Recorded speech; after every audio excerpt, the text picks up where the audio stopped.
Então nós vamos ler os versos de 25 a 29. Marcos 5, de 25 a 29. Diz assim: aconteceu que certa mulher, uma grande multidão seguia comprimindo. E aconteceu que certa mulher que havia 12 anos vinha sofrendo de uma hemorragia e muito padecera à mão de vários médicos, tendo despendido tudo quanto possuía, sem contudo nada aproveitar, antes pelo contrário ainda pior. Tendo ouvido a fama de Jesus, vindo por trás dele, por entre a multidão, tocou-lhe as vestes, porque dizia: se eu apenas lhe tocar as vestes, ficarei curada. E logo que se lhe estancou a hemorragia e sentiu-se no corpo está curada do seu flagelo. Que o Senhor nos abençoe com a sua palavra. Nós vamos ter uns contatos com a Bíblia durante essas noites aqui, e eu espero que você se anime e deseje ouvir mais e aprender mais da palavra de Deus, ok? Nós estamos aqui para trazer a palavra de Deus para as pessoas deste bairro. Isso aqui é Santa Rita, ou como é que chama esse bairro aqui? Águas de Catu? Ah, ok, Águas de Catu. Muito bem. Um homem diferente apareceu lá nas terras de Israel e se perguntava: é um profeta? É o Messias? Ele tinha uma origem profetizada no livro do profeta Isaías, no capítulo 61. O verso 1, ele diz que o Espírito do Senhor estava sobre ele, e ele foi ungido para curar, restaurar a vista aos cegos e fazer todas as coisas maravilhosas que Jesus fez quando esteve aqui na terra no seu ministério. Evangelizar, proclamar liberdade aos cativos, restaurar a vista aos cegos, dar liberdade aos oprimidos, tudo fazia parte do ministério de Jesus. E se nós ligarmos ao capítulo 4, 17 e 18 de Lucas, encontramos exatamente se cumprindo essa palavra profética lá no livro de Isaías. Por onde Jesus passava, ele deixava felicidade. E às vezes a gente fica pensando assim, não é? Se hoje Jesus passasse por aqui curando os doentes, ressuscitando mortos, libertando pessoas do poder do maligno e tantas outras coisas, como seria a reação da humanidade? Parar para pensar o que seria possível acontecer aqui. Mas a história que nós relatamos foi naquela época, nos dias de Jesus. Certo dia ele voltava da terra dos Gerazenos, e uma grande multidão o envolveu, e ele seguiu. Só que naquela caminhada com aquela multidão, apareceu uma mulher, e ela possuía uma doença que para aqueles tempos não houve recurso, não houve saramento. Ela tinha uma hemorragia, isso já há 12 anos.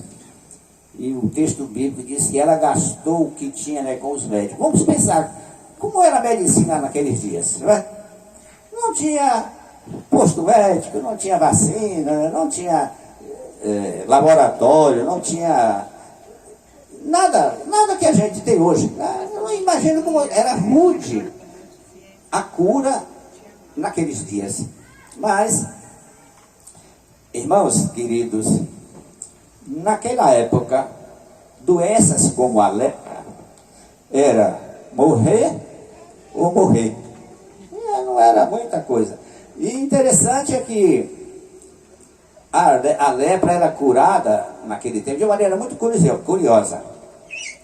Quando uma pessoa olhava para o seu corpo e via algumas bolhas, algumas empolas assim, ou meio vermelhadas ou esbranquiçadas, ela é apresentada ao sacerdote.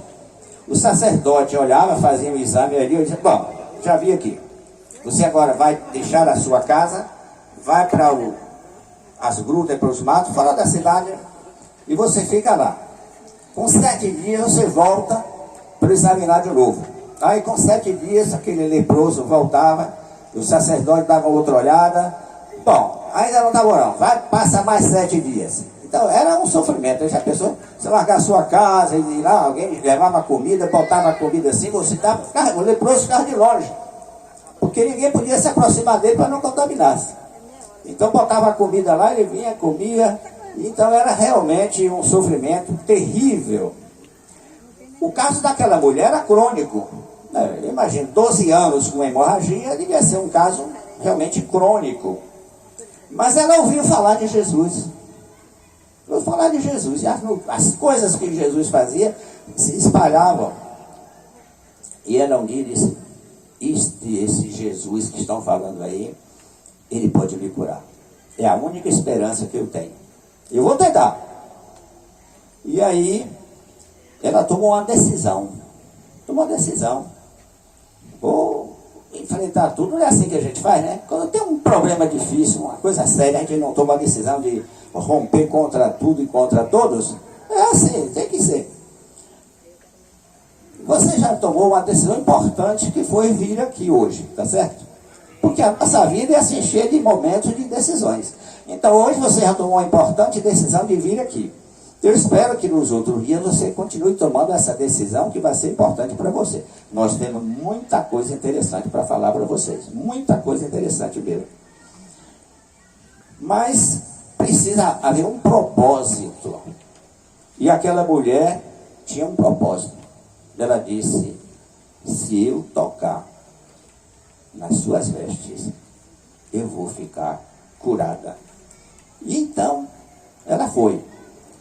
A Bíblia conta a história de um cidadão que agiu de uma maneira diferente desta mulher. Me refiro à história de Naamã. Ele era um homem leproso. Ele era chefe do exército do rei da Síria, mas ele era um homem leproso.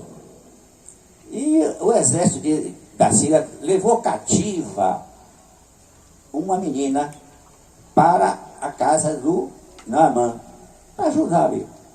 E aquela menina, vendo o sofrimento do seu patrão, um dia ela chegou para a sua patroa e disse, olha, se o meu senhor fosse levado ao profeta que está lá em Israel, ele ficaria curado. E ela então passou a notícia para o esposo, a esposa. Aí o Naamã foi ao rei e disse, olha, faz uma carta aí, me recomendando ao rei de Israel. Aí então ele fez a carta, Naamã pegou a carta com mais assessores, né, montados e foram. Eu vou querer um pouquinho de água aí, viu? Nossa equipe de apoio aí. Então, ele faz a carta assim, olha aqui, o rei de Israel, estou mandando aí meu servo na mão para você curar da lepra. Quando o rei de Israel recebeu a carta, tomou um susto. Como é o negócio? Curar de lepra? Eu nunca curei ninguém. Esse homem está procurando briga comigo, está procurando alguma guerra, mandando um leproso para eu curar.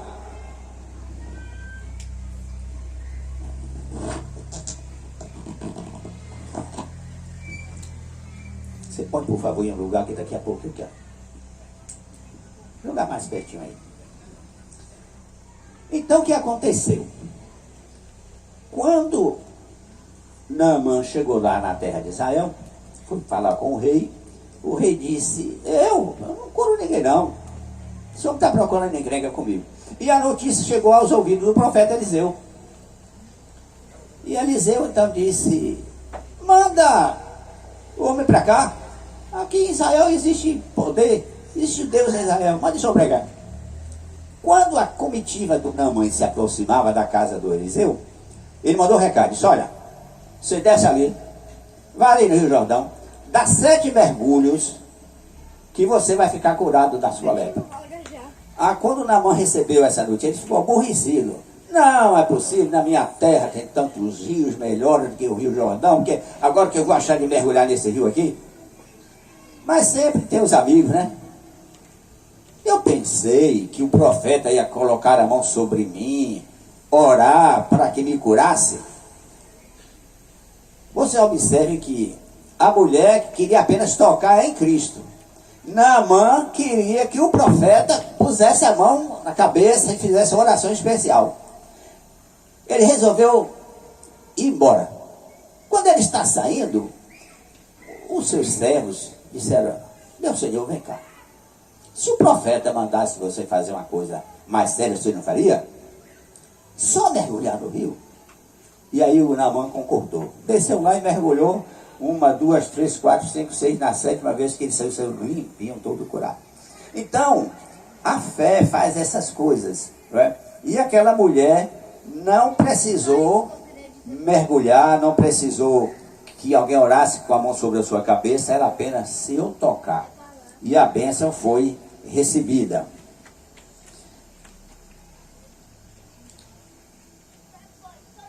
A multidão atrapalhou aquela mulher. Quando ela tentava se aproximar de Jesus, aí achava que ele era imundo e tal, não pode, não encosta aqui e tal. Mas sempre aparece alguém que dá uma ajudazinha, e a multidão foi vencida. Ela conseguiu tocar nas vestes de Jesus, e ela sentiu-se curada imediatamente. Irmãos queridos, eu posso estar falando nessa noite para alguém que tem o desejo de se aproximar mais de Jesus e tem enfrentado barreiras, não é? Tem muitas barreiras. Às vezes, quando uma pessoa decide ser um seguidor de Cristo, né, aí se levantam familiares, é o esposo que não quer, é a esposa que não quer. Eu aceitei o Evangelho em 1964, dia 5 de julho, e eu fui o primeiro da família. A minha mãe tinha muita vontade de ser crente, mas meu pai dizia: não, se você decide ser crente, você não vai ficar aqui em casa. Foi uma parada difícil, mas como eu aceitei o Evangelho, eu ia para lá dar estudo bíblico. Não, que eu não sabia dar estudo bíblico, eu ia ler a Bíblia para minha mãe. Aí meu pai corria logo, deitava no quarto ao lado, mas a parede de cima era aberta. Então eu ia mais para ele do que para ela. E eu aceitei o Evangelho no dia 5 de julho, a minha mãe aceitou em agosto, e em setembro foi meu pai. Então, irmãos, a barreira foi enfrentada, mas foi vencida. Então meu pai também tomou a decisão de aceitar o Evangelho. Irmãos queridos, a mulher de hemorragia, 12 anos, fez o toque da fé. Toque da fé. Vocês notaram que aquele toque parou a multidão? Foi. Quando ela chegou ali, tocou em Jesus, parou. A multidão parou. E aí, o que é que está acontecendo? Então Jesus disse: alguém me tocou, né? Saiu virtude de mim. Irmãos queridos, você precisa ter essa fé, que é um toque em Jesus, para receber as suas bênçãos. E aquela mulher recebeu. Mas aconteceu uma coisa muito curiosa ali, é que Jesus disse: de mim saiu o poder. Era lógico. Os discípulos disseram: mestre, tanta gente empurra para lá, empurra para cá, né? Não é daquela multidão. Quem é que vai saber? Ele disse: mas tocou. Alguém me tocou, que eu senti que saiu virtude de mim. E ele parou, e a mulher então, tremendo, eu imagino, coitada, né? Tremendo, né?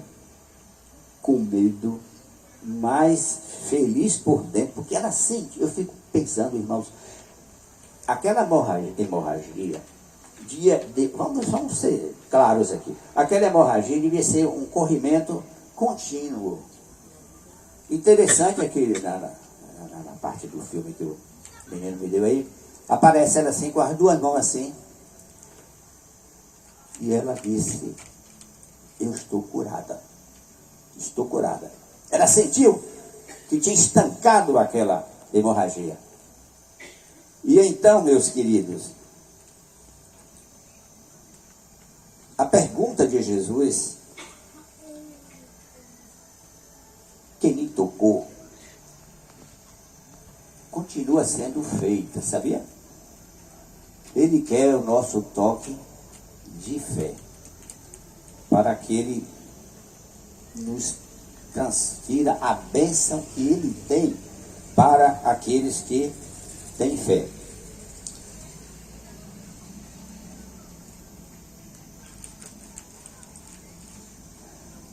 A mulher deixou uma história relatada na Bíblia, e cada um de nós tem uma história para contar.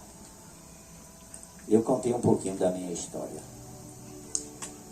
1964, eu ouvi uma música muito bonita, um hino muito bonito, e aquela mensagem falou ao meu coração, e eu tomei a decisão de seguir a Cristo. 64, com quantos anos mais? 50 e 64 para 24, 58 ou 59, né? É? Ah, é mesmo, 70, irmãos, eu fiquei descobri que eu estou ficando velho mesmo. 83 anos de idade. Amém, irmãos.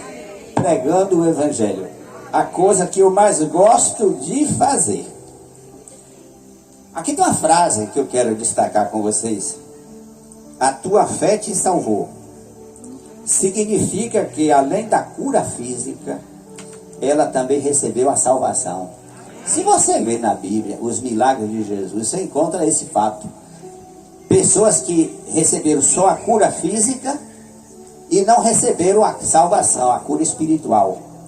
Mas quando você lê na Bíblia que Jesus disse, a tua fé te salvou, é a salvação plena. A salvação plena. Então, queridos,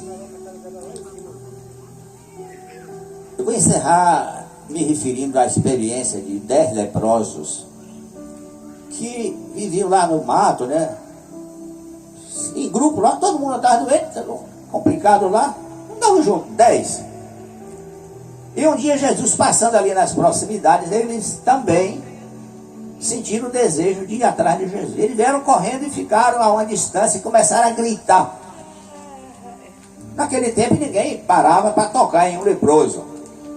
E eles começaram a gritar, Jesus, filho da vida, tem misericórdia de nós, tal. Jesus mandou parar, chegou lá e disse, sigam, vá lá e apresente a oferta que Moisés determinou.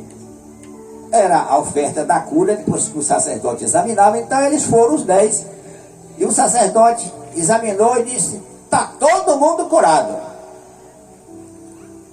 Mais tarde, umzinho deles voltou, caiu aos pés de Jesus, agradecendo pela bênção. Os outros 9 foram para casa, foram cuidar dos seus negócios, suas fazendas, suas coisas, corações ingratos. Mas aquele que voltou, e a Bíblia diz que ainda era samaritano, ele não era judeu. Não era judeu. Voltou, caiu aos pés de Jesus e agradeceu. Aí então Jesus disse, rapaz, não foram 10 os curados? Cadê os 9? Só um voltou para agradecer a Deus. Ele disse, agora vai em paz, a tua fé te salvou. Ele ficou bom da lepra e ganhou a salvação. Os outros foram ingratos. Meus queridos, eu encerro dizendo para vocês que nós todos precisamos do toque da fé. E eu vou dizer 3 coisinhas aqui que você precisa fazer para tocar em Jesus. Claro que hoje tocar fisicamente não é possível agora, mas quando você lê a Bíblia, você está ouvindo a voz de Deus para você, sabia? Quando você lê a Bíblia, Deus fala com você.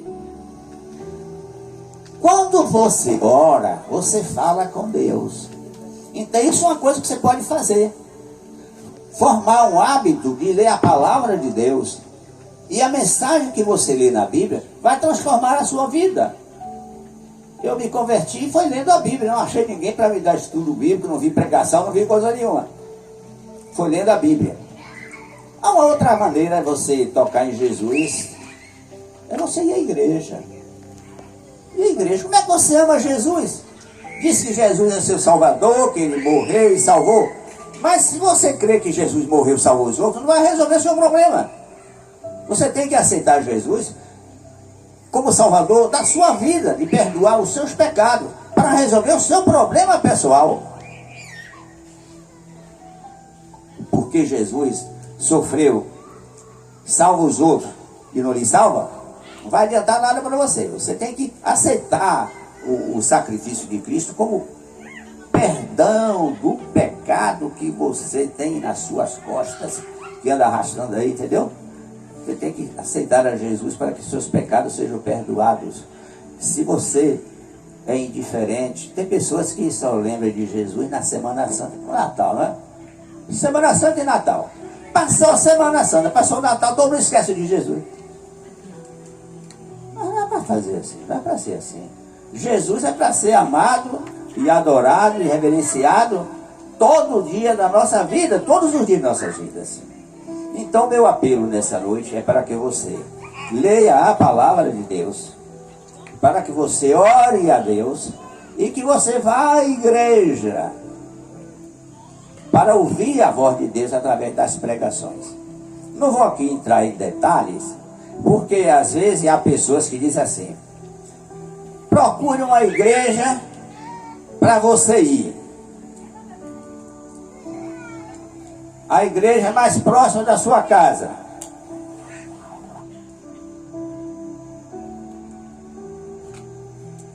Não digo isso. Eu não digo isso, sabe por quê? Porque eu sei que nem todo caminho dá na venda, certo? Eu passei 4 anos como batista ali na igreja Pastor Lorival. Quando eu me aprofundei mais nos estudos da Bíblia, eu descobri que não estava bom ainda, precisava avançar.